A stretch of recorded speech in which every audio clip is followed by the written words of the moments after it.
Hey friends, so I'm jumping on here real quick just to chit chat about making fried chicken. So on the weekends, I normally go through all of my social media posts for the week and I check out the comments that have been left. And a few people were asking, hey, you made that fried chicken. How did you get the color on the chicken? And how did you make it so crispy? So it's really, really simple. All I'm doing is adding sazon. I add sazon into my flour dredge as well as directly on the chicken. That's to get that color. If you don't have sazon, you can use paprika.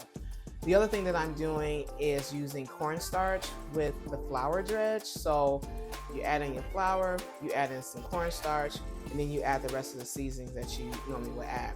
The next thing that I'm also doing is when I am making my chicken, I always make sure that I rinse it off now. We have some folks that are maybe a different color than myself, a different ethnicity, and they don't like to rinse off their chicken. I always rinse my chicken off. You can always clean your sink with some bleach and some water. So once I rinse it off, I pat it dry with some paper towels. So next thing you do is add your seasonings onto it. So I use sazon. I'll use like Weber's Chicken Chicken. That's my favorite all-purpose seasoning, but there are other all-purpose seasonings out there. You may see me with some Spanglish Alsadero, some Kinders, things of that nature. Add that to your chicken. Add like some Italian seasoning, some thyme, things of that nature. Add your flour dredge, the same seasoning I just mentioned. Add that to your flour dredge as well as your cornstarch. I do have the full recipe for my fried chicken at plussizeinchicago.com. You'll see all the seasonings that I add in there.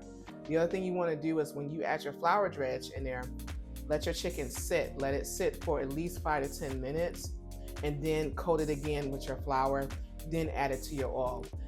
In any type of frying that I do, I always use canola oil. I have not used corn oil or vegetable oil in years. However, if that's what you have, you can use that. But I usually fry in canola oil. It's very, very, very rare that I'll fry in peanut oil, and that's because of the cost of it. So you can use peanut oil if you can afford that. But right, I actually just use canola oil. I fry that chicken, let it fry for at least 12 to 15 minutes, depends on if it's drumettes and flats or if you're using like a whole chicken wing, so that the cooking time will make a difference. You want to make sure that you're cooking like on a medium heat, not too high, not too low, because you don't want your chicken soggy either. And then just let it do what it do. Let the ancestors guide you, and that's how you fry some fried chicken.